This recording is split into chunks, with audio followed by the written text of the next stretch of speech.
Is anyone else completely frustrated by the complete lack of understanding of what's actually happening in our medical system?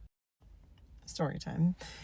Today I came on and I was going to post about something. I had a topic in my head. I was going to talk about it, and I totally got sidetracked because I opened the app and it was this woman who's a physician ranting about the fact that she's at a conference and she's meeting all these people that are like, oh yeah, I'm leaving the field to do lifestyle medicine. And she's disappointed with them, and she's angry that we think we need a board certification to do lifestyle medicine. And she's going on and on and on about this and how, like, medicine is lifestyle medicine. I'm sorry, what? Because how do you talk about lifestyle in under 3 minutes? Literally, the last time I went to my family physician's office, my visit with the physician took less than 3 minutes. There was no physical exam. There was no eye contact made, period. There was none of that. So how is my primary care physician going to talk to me about my lifestyle? The questions they asked, what meds are you taking? None. None was the answer. What do you mean none? You're 45, 46. What do you mean none? I mean none. You're not on an antidepressant or an anxiety medication that you take occasionally. No, I'm on none. Interesting. What brings you in today? I'd like to get blood work done. Why?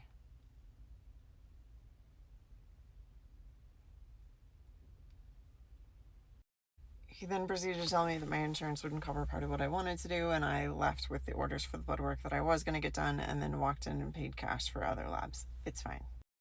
But seriously, like, when we talk about lifestyle medicine, we mean how often are you having a bowel movement, and what is the consistency and the type and the color of that bowel movement? How much are you sleeping? What time do you go to bed? What time do you get up? Do you keep those same hours on the weekend? Do you drink regularly, socially, ever? Do you smoke? Do you hang out with friends and family? How often do you do that? Is that a regular occurrence? Is there like family dinner night? What's the deal? What's the story, right? And then we want to also go into, like, what does your nutrition actually look like? And don't guesstimate. I want you to keep a food journal for a week, and then let's talk about the food journal and what's in it and what we can see, and make adjustments where we can make adjustments. Do you go to the gym? What do you do when you're at the gym? Already, this person, in answering the questions, would be well past that 3-minute mark, right? Because I'm almost at 3 minutes just talking about it. What's your home situation like? Is it stressful? Is it not stressful? How old are your kids?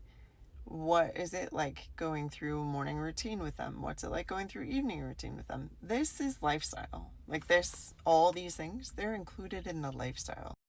What's work like?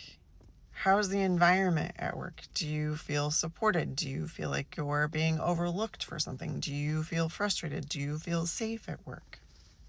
What time do you leave the house to go to work? What time do you take your lunch break? How long is your lunch break? Where do you take your lunch break? Are you sitting down? Are you up moving around? Are you in a break room? Are you away from your desk? Or are you sitting there working through your lunch break?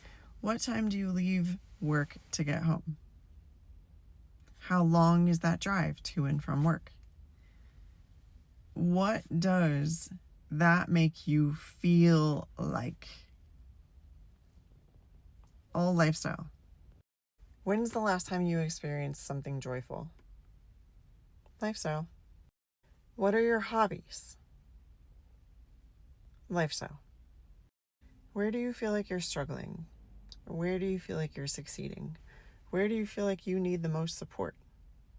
And then let's go over the fact that, like, literally, there's one medical school that has more than 10 hours worth of nutrition. So how do you talk lifestyle if you don't know nutrition? When we're still giving out recommendations based on the food guide pyramid, which, improved because they added exercise, but didn't improve because, like, the whole bottom third of the pyramid is still paid for, not actually real, we have a problem. And let's not forget that the American Diabetes Association recommends that you get 30 to 45 grams of carbs as a female per meal, 6 meals a day, and men 45 to 60 grams of carbs 6 times a day. And that's supposed to make you healthier. Hello, are we trying to cause diabetes or cure it?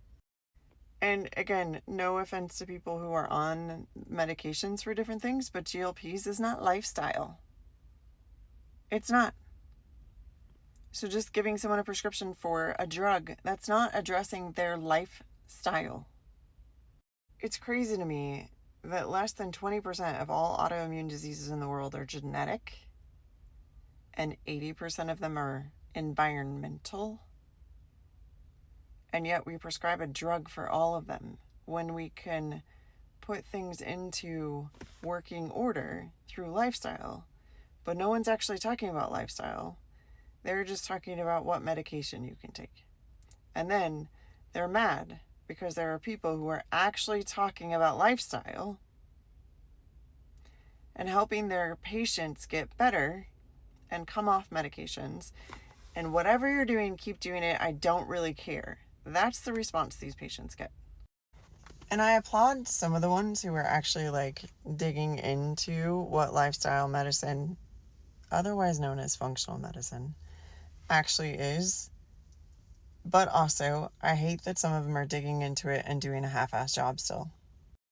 For instance, I have a client who comes in to me, shows me his blood work and the testing that his doctor did. And she did a lot of functional tests, and she actually got Medicare to cover them because, believe it or not, Medicare covers some of those, even if you don't think they do, and even if you get told they don't. There are a lot of them that if you get a doctor who is willing to order them, Medicare will cover them. So he goes through this advanced cardiological testing with his PCP, not even with his cardiologist, and some advanced GI testing, and gets the results back, and he, lo and behold, has really high homocysteine. I could have told you that. But she prescribes him a supplement that she sells in her office that is folic acid. Are we trying to make the problem worse? Homocysteine's high because he can't methylate. He can't take folic acid. You're just going to add to the problem. So he thought he would check in with me before he bought that supplement, because in her office it was $50, and he thought he could pick it up somewhere else for much cheaper, and he can. But that's besides the point. I was like, please don't get that supplement. Please don't.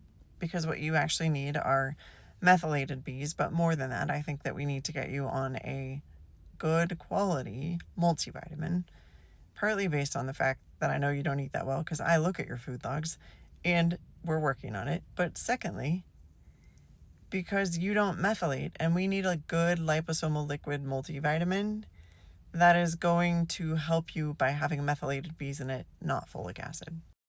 So 2 weeks later, he goes back to her, and she asks him to ask me what the name of that specific supplement I was recommending was. Meanwhile, I've tried to have conversations with this woman. Unless I buy her whole office, 30 people, while I am one person, lunch, she won't meet with me. I told her she should keep taking her classes and study up. And if she wanted to meet with me, I'd be happy to have this conversation with her, but only if she wanted to meet with me one-on-one. A year later, never scheduled that meeting, still prescribing people folic acid.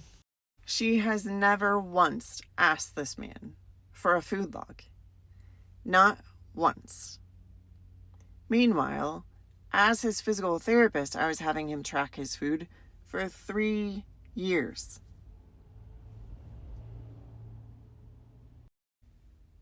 So if you're one of those people who's all up in arms because people are talking about lifestyle medicine and functional medicine, maybe, just maybe, you should learn about their lifestyle and actually treat your patients with lifestyle, because that's what's getting them the biggest results the fastest. And if you're interested in learning how to decode your own blood work, that webinar is on Friday. There's a sign up in my profile.